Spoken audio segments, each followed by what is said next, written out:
conditional election, limited atonement, irresistible grace, sama perseverance of saints. Nah, nalar ini saya mau rangkai dulu kenapa ajaran Calvinis ini seolah-olah benar, gitu. Seolah-olah benar. Saya katakan seolah-olah benar karena begini. Coba saya artikan dulu ya, ini total depravity itu rusak total. Apakah benar ini rusak total? Kalau manusia sudah rusak total, nah ini nalarnya seolah-olah benar gitu ya. Tapi nanti akan saya bantah ini, mereka itu nalar ini seolah-olah benar. Total depravity itu artinya rusak total. Jadi menurut Calvinis, manusia itu rusak total, bobrok total, hancur total gitu. Kalau sudah hancur total, ini dilanjutkan dengan unconditional election, pemilihan tidak bergantung kondisi. Karena manusianya sudah rusak, sudah bobrok, sudah hancur, maka Tuhan memilih manusia itu tidak bergantung kepada kondisi manusia, gitu. Tidak bergantung kepada kondisi manusia. Pak Tuhan tidak memperhitungkan manusia itu minta percaya begitu. Tetapi Tuhan yang mendatangkan manusia itu supaya percaya. Siapapun yang dipilih Tuhan. Misalnya dari sini yang dipilih Tuhan yang pakai baju biru saja, misalnya. Yang pakai baju hitam, pakai baju hijau, semuanya nggak boleh protes karena semuanya sama-sama rusak total dan pemilihan itu unconditional, tidak bergantung pada kondisi. Nah, ini pengajaran dari Calvinis. Jadi kemudian karena unconditional, pemilihannya itu tidak bergantung pada kondisi, dilanjutkan dengan nalar ketiganya, yaitu penebusannya pun terbatas. Penebusannya terbatas. Jadi Tuhan menebus sebagian orang saja, sebagian enggak. Kalau ada 3 orang, yang satu dipilih Tuhan, dibuat percaya sama Tuhan, yang 2 tidak dibuat percaya sama Tuhan. Mau orangnya baik, mau jelek, mau ganteng, mau apa, pokoknya Tuhan pilih yang satu ini. Yang 2 tidak dipilih Tuhan. Begitu.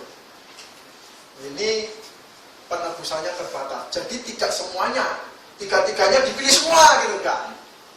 Namanya terbatas penebusannya. Nah, kemudian nalar keempat, tulip di I-nya ini anugerah yang tidak bisa ditolak. Dari ketiga-tiga orang ini, dari nalar tadi, karena penebusannya terbatas, dari 3 orang ini, yang 2 tidak dipilih Tuhan, yang 1 dipilih Tuhan, dibuat percaya Tuhan, maka yang 1 ini nggak bisa menolak. Nggak mau saya Tuhan, saya tidak mau, saya juga nggak mau dipilih, nggak bisa. Maksudnya begitu.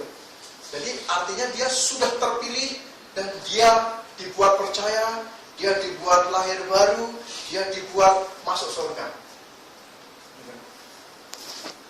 Anugerah tidak bisa ditolak.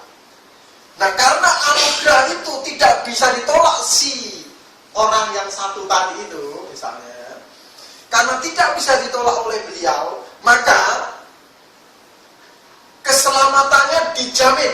Gitu. Mau orang ini setelah percaya menurut nalar Calvinis ini, ya, setelah percaya menurut orang Calvin ini, walaupun dia nakal senakal-nakalnya, jahat sejahat-jahatnya, keselamatannya nggak bisa hilang karena dijaga keselamatannya, dijamin keselamatannya. Nah, kadang-kadang ini akhirnya jadi timbul permasalahan di sini. Kenapa? Karena ini hanya melihat seolah-olah benar. Gitu. Dari segi ini, seolah-olah benar. Sehingga biasanya orang-orang awam yang baru belajar mengenal, mau mempelajari menggali Alkitab, debatnya ya di sini ini. Keselamatan bisa hilang atau tidak? Wah, gitu. Udah kayaknya sepertinya hebat sekali kalau udah mengurai ayat ini. Keselamatan bisa hilang tidak menurut kamu? Terus dia bilang, ya kalau kita percaya, tetap percaya Yesus ya tidak bisa. Wah, ini free will ya. Kadang-kadang begitu. Keselamatan tidak bisa hilang. Wah, ini Calvinis ini. Kadang-kadang begitu. Biasanya ini kalau tidak disertai dengan penjelasan yang detail, maka nalar ini seolah-olah benar. Nah, saya akan buktikan bahwa nalar ini salah total. Nalar seperti ini, di mana manusia rusak total. Kita akan buktikan bahwa manusia tidak rusak total. Coba kita lihat Roma pasal 10 ayat, Roma pasal 3, maaf ya. Roma pasal 3 ayat 23.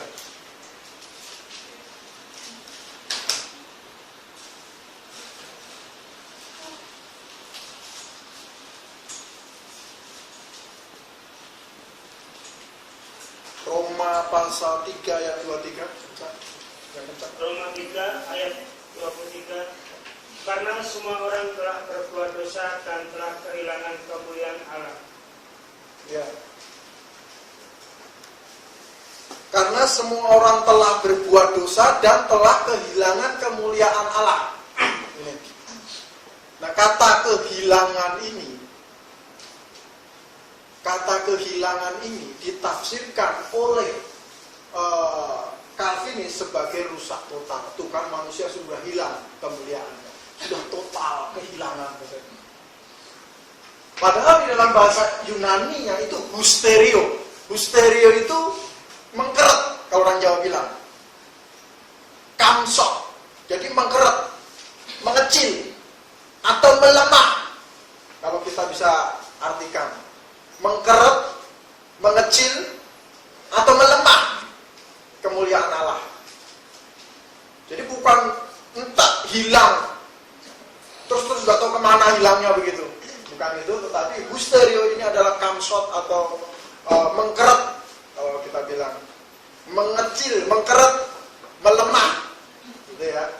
Jadi ini jadi tidak benar teori total depravity ini. Roma, Alkitab menjawab di Roma pasal 3 ayat 23 dengan kata husterio. Kemudian unconditional election, ya. Pemilihan tidak bergantung kondisi. Ini dibantah oleh Alkitab di dalam Efesus pasal 1. Nah, ini coba perhatikan Efesus pasal 1 menarik. Efesus besar-besar. Efesus pasal 1. Intinya ayat 9 sampai 13. Efesus pasal yang pertama ayat 9 sampai 13. Sebab ia telah menyatakan rahasia kehendak-Nya kepada kita sesuai dengan rencana kerelaannya, yaitu rencana kerelaan yang dari semula telah ditetapkannya di dalam Kristus sebagai persiapan kegenapan waktu untuk mempersatukan di dalam Kristus sebagai kepala segala sesuatu, baik yang di surga maupun yang di bumi. Aku katakan di dalam Kristus, karena di dalam Dialah kami mendapat bagian yang dijanjikan. Kami yang dari semula ditentukan untuk menerima bagian itu sesuai dengan maksud Allah yang di dalam segala sesuatu bekerja menurut keputusan kehendak-Nya, supaya kami yang sebelumnya telah menaruh harapan pada Kristus boleh menjadi puji-pujian bagi kemuliaan-Nya. Di dalam Dia kamu juga, karena kamu telah mendengar firman kebenaran, yaitu Injil keselamatanmu, di dalam Dia kamu juga, ketika kamu percaya, dimeteraikan dengan Roh Kudus yang dijanjikannya itu. Nah, perhatikan saya tulis di sini besar-besar, di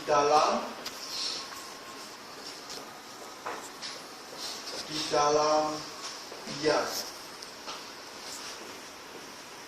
Nah ini, di dalam Dia. Saya gambar salib ini.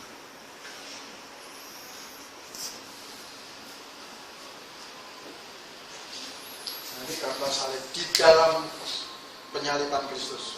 Seolah-olah ayat ini kalau tidak dipahami dengan benar, ini seolah-olah ini pemilihan. Ini menunjuk kepada menguatkan kata tulip ini, nalar dari kampis tulip ini. Tapi kalau kita lihat secara detail, maka kita bisa memahami ini. Di dalam Dia, coba lihat. Di dalam Dia ini ada rencananya. Di dalam Dia, kenapa saya tulis di dalam Dia? Karena saya akan membuktikan bahwa di dalam Alkitab, di dalam Dia ini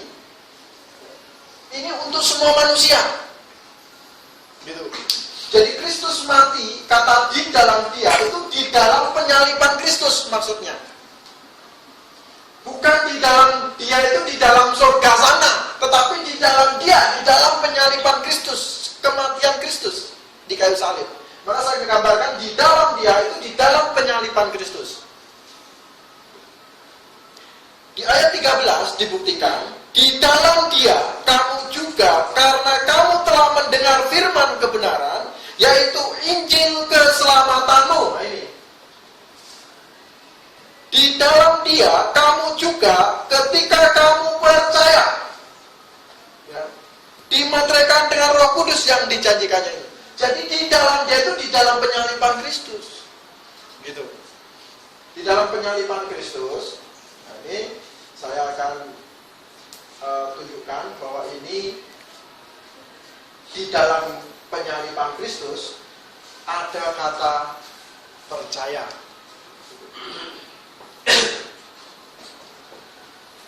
Nanti kita lanjutkan ini lebih jauh. Kita lihat dulu yang nyambung di limited, terbatas. Penebusannya terbatas katanya. Penebusannya hanya untuk 1 orang, yang 2 orang tidak, atau untuk 5 orang, yang 10 orang tidak. Begitu, itu terbatas. Jadi Tuhan memilih seseorang tanpa tergantung kondisinya, tanpa mau manusia itu percaya, tapi Tuhanlah yang buat dia percaya, begitu ya.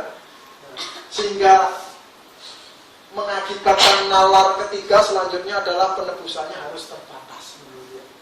Kalau penebusannya dijangkau semua orang, nanti ini semua rusak yang atas teori mereka. Nah coba kita lihat dulu, kita buktikan ini salah. Penebusannya terbatas itu salah. Kita lihat 2 Petrus 3 ayat 9.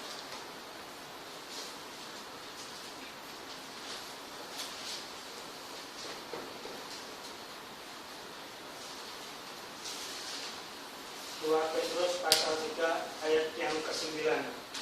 Tuhan tidak lalai menepati janjinya, sekalipun ada orang yang menganggapnya sebagai kelalaian. Tetapi Dia sabar terhadap kamu, karena Ia menghendaki supaya jangan ada yang binasa, melainkan supaya semua orang berbalik dan bertobat. Ini ayat ini perhatikan. Ini melawan limited, penebusan terbatas. Tuhan menghendaki semua orang bertobat, tidak pilih satu-satu. Jadi Allah kita itu Allah yang konsisten, Allah yang benar, Allah yang baik, Allah yang dipercaya. Kalau di satu pihak dia ngomong, saya pengen semuanya itu selamat, tapi tanpa bergantung kondisi apa-apa, saya pilih istri saya ini selamat, yang lainnya enggak. Itu saya sebenarnya pengen semuanya selamat enggak? Ini Allah yang paling tidak konsisten menurut saya kalau seperti itu. Kalau Allah bilang, saya pengen semuanya selamat, maka saya juga tidak lihat kondisi kalian seperti apa, tapi dengan syarat. Harus dengan syarat, yaitu apa? Percaya di dalam Dia. Kan begitu. Jadi adil, siapapun boleh, kan begitu. Nah ini kehendak Tuhan itu supaya semua orang selamat. Tidak pilih sebagian-sebagian. Allah macam apa kalau bicara begitu? Di 2 Petrus 3 ayat 9 bilang, saya pengen sekalian semua selamat. Tapi saya pilih satu-satu tidak bergantung kondisi kalian. Yang satu tidak, yang satu iya. Nah, ini bahaya. Jadi ini di sini. Kemudian di dalam penyalipan Kristus atau di dalam Dia itu untuk semua orang. Gitu. Jadi bukan terbatas penebusannya, tetapi untuk semua orang. Bukan limited, tapi semua orang. Coba kita lihat Ibrani. Jadi 2 ayat ini penting. Ibrani pasal 2 ayat 9. Saya tulis lagi. Bisa Ibrani pasal 2 ayat 9. Ibrani pasal 2 ayat yang ke-9. Tetapi Dia yang untuk waktu yang singkat dibuat sedikit lebih rendah daripada malaikat-malaikat, yaitu Yesus, kita lihat, yang oleh karena penderitaan maut dimahkotai dengan kemuliaan dan hormat, supaya oleh kasih karunia Allah yang mengalami maut bagi semua manusia. Mengalami maut bagi semua manusia, bukan terbatas, tetapi semua manusia dapat. Ibaratnya itu pembagian tiket. Tuhan bagikan tiket untuk semua manusia melalui salib Kristus. Tiket ke surga dibagikan rata semua manusia, dari kecil sampai besar, siapapun dia. Di dalam Dia dibagikan untuk semua manusia tanpa kecuali, karena di dalam dasar Ibrani, di dalam kitab Ibrani tadi tidak ada pengecualian, semua manusia. Jadi penyaliban Kristus untuk semua manusia, tidak terbatas. Jadi penebusan tidak terbatas, tetapi penebusan itu diratakan untuk semua manusia. Nah, sekarang irresistible grace ini anugerah. Nah, anugerah akhirnya yang tidak bisa ditolak karena sudah dipilih dari atas gitu. Maka saya tidak mau percaya Tuhan. Tidak bisa, kamu sudah ditentukan dari awal, dari sebelum kandungan, dari sebelum dunia dijadikan. Begitu kata. Nah, anugerah yang tidak bisa ditolak ini juga kita akan buktikan ayat Alkitab bahwa ini terbantahkan. Coba kita lihat, apakah anugerah itu bisa ditolak? Coba kita lihat di Yohanes pasal 5 ayat 40.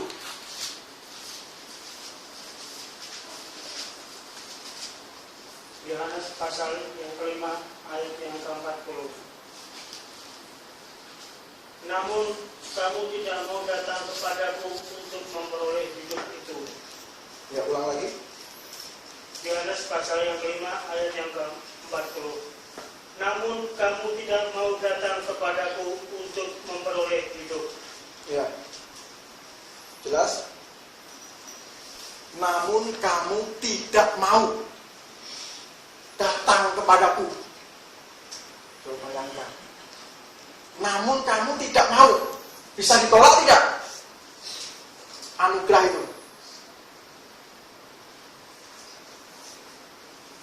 Namun kamu tidak mau, katanya. Yohanes pasal berapa tadi? 5. Pasal 5 ayat 40. Namun kamu tidak mau untuk memperoleh hidup itu. Coba ya ini. Bagaimana itu irresistible grace? Bisa ditolak. Jadi, nalar yang benar, penebusan di dalam Dia ini untuk semua manusia. Dan semua manusia berhak untuk percaya, berhak untuk tidak percaya. Tetapi Tuhan menyediakan penyalipan ini untuk semua manusia. Begitu. Jadi manusia itu berhak untuk percaya, berhak juga untuk tidak mau percaya. Maka di dalam muncullah Yohanes pasal 5 ayat 40. Harusnya muncul lagi ayat 41. Oh, sekalipun kamu tidak mau, kalau aku mau, kamu mau ngomong apa? Harusnya begitu ayatnya. Paling tidak bunyi sejenis itu.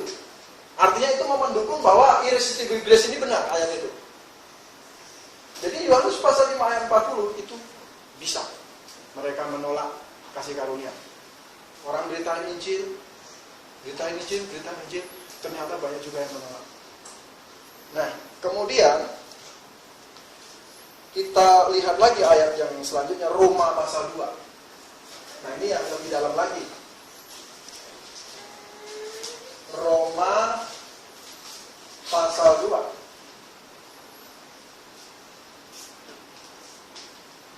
Ayat 5.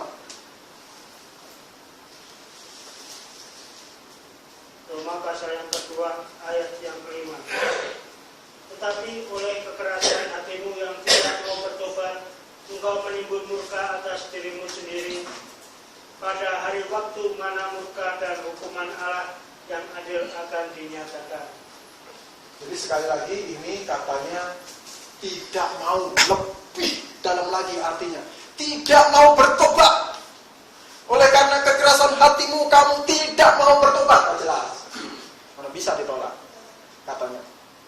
Jelas ini bisa buktikan. Jadi nalar ini semua sudah terpantahkan. Satu di Efesus, limited di 2 Petrus dan Ibrani pasal 2 ayat 9, irresistible itu di Yohanes pasal 5 ayat 40 dan Roma pasal 2 ayat 5. Masih banyak ayatnya. Tetapi saya akan kasih dasar-dasarnya ini. Sekarang kita akan bicara tentang perseverance atau bisa murtad tidak manusia itu yang sudah percaya itu, karena Tuhan yang sudah pilih dari awal, dari sebelum dunia dijadikan. Ini kan nalarnya begitu. Maka sampai ke bawah ini gak ada orang yang percaya itu murtad, gitu maksudnya. Gak ada orang yang percaya itu kehilangan keselamatan. Gak ada orang yang percaya atau lahir baru itu bisa meninggalkan imannya, gitu loh. Imannya bisa dia tinggalkan gitu, gak bisa katanya. Ini pemeliharaan orang-orang kudus katanya begitu. Nah, ini akan kita buktikan apakah poin kelima dari nalar Calvinis itu juga benar. Kalau keempat-empatnya salah, saya yakin ini juga pasti salah. Tetapi coba kita lihat, nanti kita masukkan ayat-ayat Alkitab di perseverance of saints. Coba saya hapus dulu yang ini.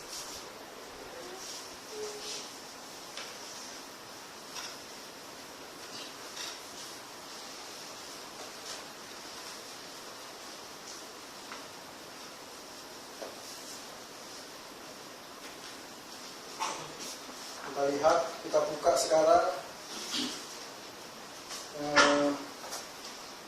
Ibrani pasal 10 ayat 35.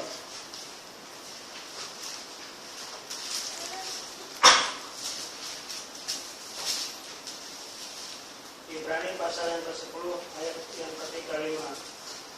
Sebab itu janganlah kamu melepaskan kepercayaanmu, karena besar upah yang menantinya. Nah, ini penting ini. Saya tulis Ibrani pasal 10 ayat 35. Kenapa saya tulis besar-besar? Karena sampai saat ini belum ada yang bisa menjelaskan ayat ini secara detail, mantap menurut saya. Gitu. Orang-orang Calvinis ya maksudnya ini ya. Jadi orang-orang Calvinis ini tidak bisa menjelaskan ayat ini secara detail. Mereka jelasannya gampang. Oh, itu sebenarnya sebelumnya belum percaya memang. Percaya-percayaan. Gampang kan jelasinnya. Itu sebenarnya memang aslinya itu belum sungguh-sungguh percaya. Cuma percaya-percaya aja. Percaya tapi belum berakar katanya. Ada aja begitu. Percaya tapi belum berakar. Nah, kalau orang koma diinjilin terus percaya Yesus, dia sudah berakar belum itu? Masuk surga apa enggak? Nah, ini akhirnya penjelasannya menurut saya tidak bisa dipertanggungjawabkan. Janganlah kamu melepaskan kepercayaan. Nah, di dalam grammarnya itu ada mood. Ini saya tulis lagi ini. Ini kita harus hafal sekali ini. Subjunctive. Di dalam grammar bahasa Yunani ada mood subjunctive namanya, atau conditional sentence.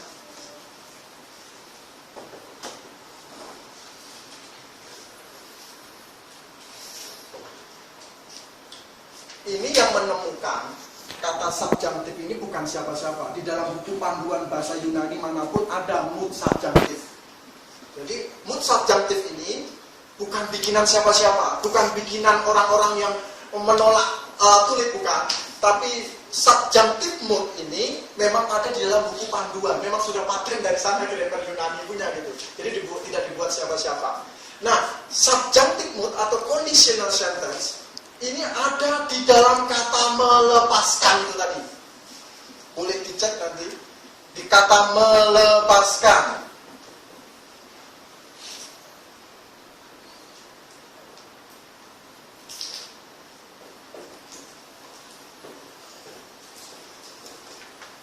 Nah, apa maksudnya itu? Nah, kata melepaskan ini karena conditional sentence atau kemungkinan, maka ayat Alkitab ini mau menunjukkan bahwa ada orang-orang yang percaya, ada orang-orang yang lahir baru melepaskan kepercayaannya, melepaskan imannya. Kemungkinannya ada. Berapa kemungkinannya? Bisa 99 banding 1%, bisa 99,99 banding 0,001%. Artinya sekalipun sejuta, paling tidak ada satu kemungkinan. Karena apa? Karena ada kata subjunctive mood ini. Jadi kemungkinan, kalimat kemungkinan punya.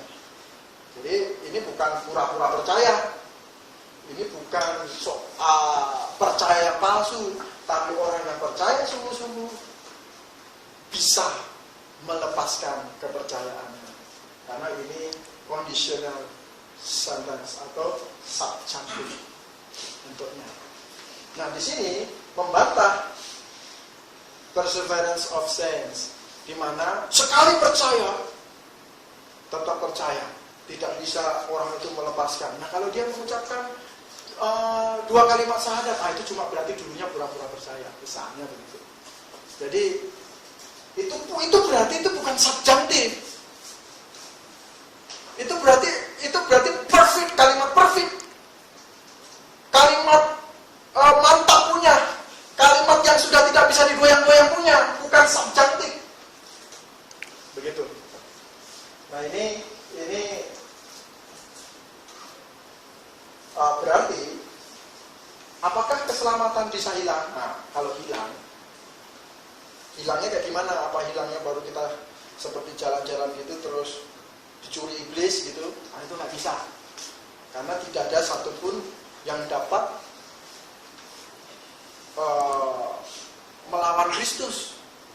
Kalau kita sudah percaya Yesus sungguh-sungguh, iblis bisa curi keselamatan kita? Oh, nggak bisa. Itu percaya saya. Jadi kalau saya jalan kemana-mana saya percaya Yesus, maka keselamatan bisa hilang karena dicuri oleh iblis gitu? Oh, nggak bisa.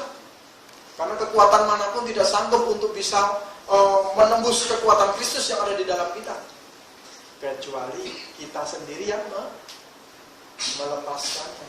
Itulah arti dari Ibrani pasal 10 ayat 35. Kalau saya lepaskan, ya sudah, mau diapain lagi? Karena saya sudah tidak mau beriman lagi.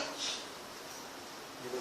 Saya sudah tidak mau beriman lagi. Itulah muncul akhirnya banyak ayat yang kita bisa lihat nanti, ada murtadlah dan lain sebagainya. Tapi yang jelas intinya itu ada satu mood subjunctive yang tidak bisa yang memberi kekuatan kita. Makanya banyak sekali ayat yang menentang perseverance of saints ini dengan kata-kata tetaplah, teguhlah berpegang, tetaplah di dalam Kristus, teguh berpegang, kan begitu. Kenapa ayat-ayat itu diperlukan? Karena supaya manusia jangan ada kemungkinan negatif untuk melepaskan ini. Begitu. Supaya jangan ada kemungkinan negatif ke situ. Ya baik, jadi 5 poin ini kita sudah bahas. Ada pertanyaan? Bapak Ibu? Ini biasanya mereka orang-orang Calvinis membingungkan pertanyaannya dengan berkata keselamatan bisa hilang tidak gitu. Kita perlu jelas juga. Masa kita ada yang curi keselamatannya? Siapa yang mau curi? Kalau sudah percaya Yesus, siapa yang bisa curi keselamatan kita? Tidak bisa. Jadi nggak bisa hilang. Tetapi kalau kita sendiri tidak mau percaya Yesus, mau apa lagi, kan begitu. Itu kesimpulannya sebenarnya. Jadi ini penjelasan tentang tulip atau keselamatan bisa hilang tidak. Penjelasan nalar Calvinis itu tadi Alkitabiah atau tidak, ya. Ini. Jadi sebenarnya kalau kita lihat ini, maka kita perlu menggali Alkitab itu lebih dalam dari segala sisi. Kalau koin itu dari dua sisi, kalau bisa dari sisi samping juga bisa. Jadi 4 dimensi, jangan sebelah sini juga gitu. Nanti semuanya dilihat atas bawah, karena Allah itu selain Maha Kasih, juga Allah itu Maha Tahu, Maha Kuasa. Berbagai macam dimensi kita mesti lihat. Begitu. Sampai di sini, Pak, ada yang mau menambahkan, bertanya, dan lain sebagainya? Ya, Pak Harid. Kalau kesimpulan dari sini semua, segala sesuatu di dalam tangan manusia, benar atau tidak? Oh, itu tidak benar. Segala sesuatu Atau berhubungan dengan keselamatan atau dengan ini? ya, oke. Ya, oke, benar atau tidak? Tidak benar. Saya salah atau tidak? Kalau segala sesuatu 100% bergantung manusia juga tidak bisa. Kenapa begini? Saya hapus ini. Kalau segala sesuatu bergantung manusia, maka harus seperti ini nalarnya. Nah, oke, dan saya maksudnya keselamatan saya. Ya, keselamatan Pak Karel misalnya, Ya, bergantung oleh saya sendiri. Kan ini untuk percaya. Ya, dari konsekuensi itu keselamatan saya. Tidak, saya jawab tidak. Tetapi untuk percaya, saya jawab iya. Untuk keselamatan, tidak. Kenapa? Karena perlu ada salib. Nah, ini yang membedakan kan? Gitu. Perlu ada salib. Kalau tidak ada salib, berarti kepercayaan itu bergantung saya. Saya cari kemana saja. Bergantung saya. Tapi karena ada salib, itu kan namanya sudah dari Tuhan. Jadi keselamatan, kalau kita gambarkan keselamatan, itu 100% dari Tuhan. Nah, Itu jelas maksudnya. Sambung dengan ini, tergantung 100% dari saya. iya betul. Pak Karel punya maksud Kesimpulannya. untuk. Nah, sekarang Pak Karel punya maksud begini. Nah, untuk kesini, untuk percaya. Ya.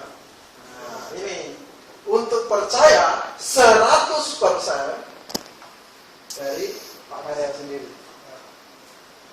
Tapi kalau Pak Karel untuk keselamatan nggak bisa, harus karena perlu jalan dulu. Ini jelas. Dari Tuhan. Oke. Kalau begitu, apakah kita tidak main anak dalam posisi ini? Maksudnya main atau main Kita bermain ambil Allah. posisi Allah sehingga saya bisa menentukan keselamatan saya. Allah tidak terlibat. Iya. Saya sendiri di sini. Ya. Apakah ini bukan seperti kita main? Oh, Allah terlibat. Allah tidak terlibat itu begini. Allah tidak terlibat itu saya kalau hilangkan salibnya. Itu Allah tidak terlibat karena kita cari sendiri. Gitu, ya. Tapi kalau menggunakan salib Kristus atau rencananya, tadi kan di Efesus itu disebutkan rencana Allah itu di dalam ini, di dalam Dia penyaliban Kristus. Nah, bagaimana keterlibatan Allah? Keterlibatan Allah itu sudah sebegitu baik, membagikan satu-satu semua. Maksudnya begitu. Kepada 100% manusia. Tinggal saya mau ambil atau tidak. Tiket itu, mau percaya tidak. Jadi peran Allah 100% selalu ada. Bukan tidak ada. Yaitu apa? Melalui penyaliban Kristus. Maka dibagikan rata. Kenapa harus dibagikan rata dan tidak ditentukan kamu saya buat percaya, kamu tidak? Karena apa? Karena Tuhan itu juga Maha Kasih, Maha Murka. Kalau Dia Maha Kasih dan Maha Murka itu digabung, maka begini. Kalau saya itu dipilih tanpa, nah misalnya ya, kalau saya itu dipilih dan istri saya tidak dipilih, gitu ya, itu tanpa peran saya, gitu ya, maka istri saya akan bertanya, di mana maha kasihnya Allah? Terus murkanya juga di mana, gitu ya, tidak adil. Tetapi kalau 100% peran Tuhan itu dipakukan di kayu salib, maka murka itu bisa diperlihatkan dengan apa? Kamu tinggal percaya, kamu tidak mau. Nah, terus kemahakasihan itu juga bisa diperlihatkan dengan apa? Ketika orang, ya Tuhan saya percaya, gitu. Saya percaya. Sehingga di Yohanes 3:16 kan jelas, karena begitu besar kasih Allah akan dunia ini, sehingga setiap orang yang percaya. Jadi percaya itu sebenarnya dikatakan ada keterlibatan Allah tidak? Iya, kalau dia percaya kepada salib. Maksud Pak Karel mungkin begini Pak, ada ayat Tuhan memanggil melalui Injil. Nah itu tetap keterlibatan Tuhan di situ. Sehingga orang ini bisa kenal Injil dan bisa percaya. Saya juga mau menambah satu hal. Kalau kita lihat kehidupan Martin Luther, kita menyadari bahwa Martin Luther merasa tidak bisa percaya kepada Allah karena dosa. Ya betul. Dia terikat, tapi dia tidak bisa memecahkan diri. Oleh karena itu, Allah harus bergerak dulu. Kalau dia tidak bergerak, saya tidak bisa sampai keputusan untuk terima apa yang disediakan dalam salibnya. Ini menjadi tantangan untuk perjalanan ini. Apakah untuk salah di sini atau ada keadaan manusia seperti itu? Ya. Menyambung dari pertanyaan sekalian begini Pak Karel. Jadi sebenarnya menyambung dari pertanyaan tadi Bapak Yus itu begini. Kata memanggil melalui Injil itu adalah melalui penyalipan.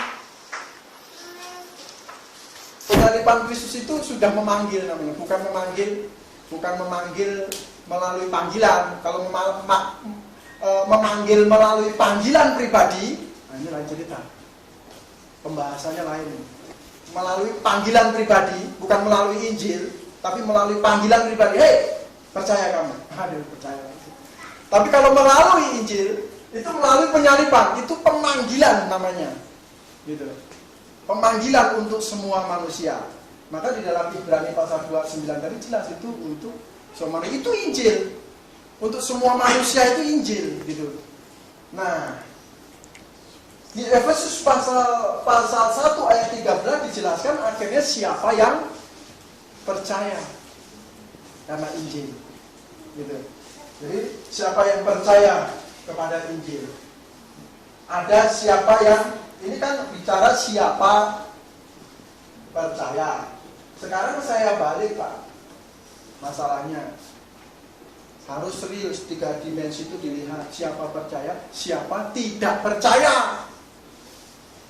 Jadi ke sini bertolak belakang.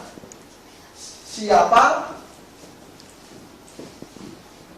tidak percaya? Nah, ini yang perlu dipikir.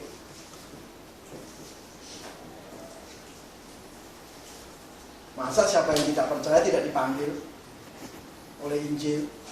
Dipanggil, cuma tidak mau percaya. Nah ini segi yang tidak pernah dilihat oleh orang. Tahu siapa percaya, pusing sendiri akhirnya. Siapa percaya? Kalau begitu, waduh, dia juga yang dipanggil. Nah kalau sekarang siapa tidak percaya? Apa Tuhan tidak panggil dia? Apa Tuhan tidak mati bagi dia? Apa Tuhan tidak disalib bagi dia? Apakah Injil bukan untuk dia? Kan begitu. Nah ini, maka dari segala dimensi masih diperlihatkan. Sebenarnya kata percaya ini akhirnya, kalau percaya ini bukan pada salib, nah ini saya garis bawahi. Kalau percaya ini bukan pada salib Kristus, tapi bisa masuk surga, nah ini aneh. Ini dipilih beneran ini. Kalau ada seperti ini berarti orang ini dipilih bener. Calvinis bener ini. Benar itu Pak ya. Nah ini paham ya, saya mengarahkan di dalam dia. Kalau orang itu percaya tapi tidak pada salib, tetapi bisa masuk surga, percaya kepada apa entah gitu ya. Saya tidak mau percaya pada Yesus, tapi pada Tuhan langsung.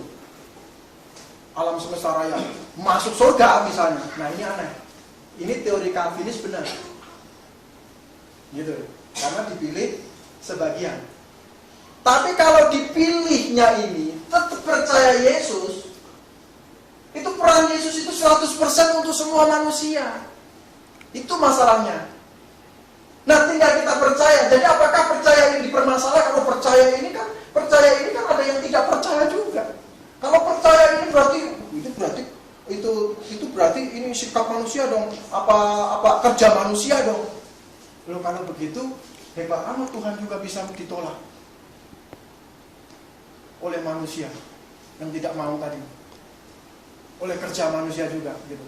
Jadi terbalik kalau begitu.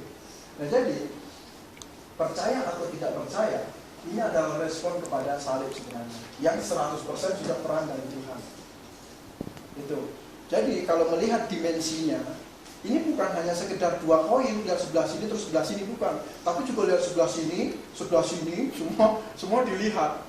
Bukan lihat lembaran sini sama lembaran sini, tapi juga dilihat semuanya, seginya itu. Nah, begitu. Jadi semua segi harus kita lihat. Kalau kita bicara pemilihan, kita juga perlu bicara, kenapa orang tidak dipilih. Nah, miskomunikasi orang Calvinis itu adalah ketika memahami penyaliban Kristus untuk semua manusia. Begitu. Kalau penyaliban Kristus untuk semua manusia, maka peran itu 100%. Maka Tuhan bilang, akulah jalan dan kebenaran dan hidup. Bahkan di bawah kolong langit itu tidak ada nama lain yang olehnya bisa diselamatkan. Ini. Nah kalau Calvinis tadi nalarnya benar, maka saya percaya langsung ke sini, gitu, tanpa melalui ini. Nah ini baru Calvinis sejati. Dipilih memang langsung dia. Yang lainnya harus percaya Yesus, dia langsung. Gitu. Yang lainnya harus bertobat percaya Yesus, dia langsung dapat dispensasi pemilihan tanpa kondisi. Nah itu terbatas benar itu kalau itu penebusannya. Itu penebusannya terbatas sekali kalau itu. Jadi ini, tetapi saya melihat ada dalil dari, memang saya mempelajari beberapa dalil Martin Luther, memang ada peran manusia yang ditonjolkan lebih. Itu maka dulu ada perdebatan begitu sengit di sana. Tapi sebenarnya kita mau menggarisbawahi bahwa sebenarnya penyaliban Kristus itu peran 100% dari Tuhan. Tanpa penyaliban Kristus manusia tidak bisa selamat, kan begitu. Kemudian manusia bisa percaya, bisa juga tidak. Itu fakta di dalam Alkitab. Gitu. Bisa percaya, bisa tidak.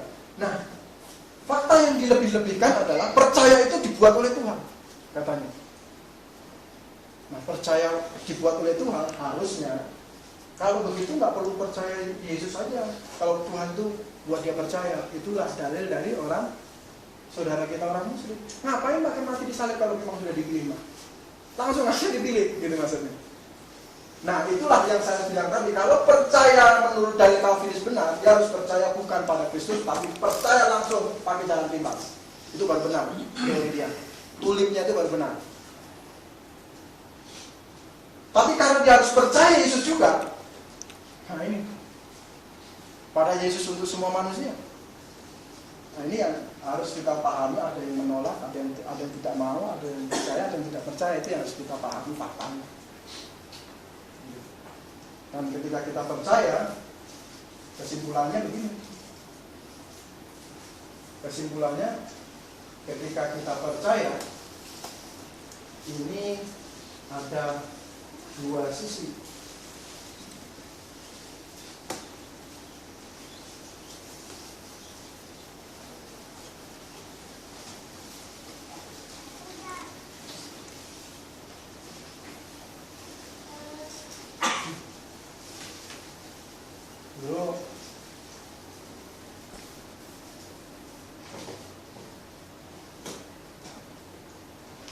Jadi dulu di kelas Pak Sento menggambarkan dua pintu begini.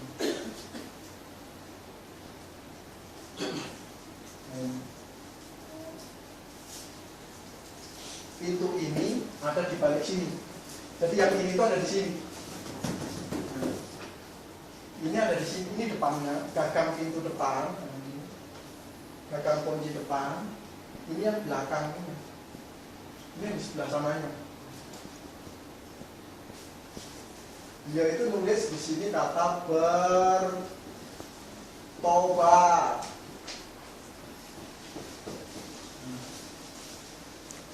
Di sini dia tulis dipilih. Kayak kita makan nasi padang.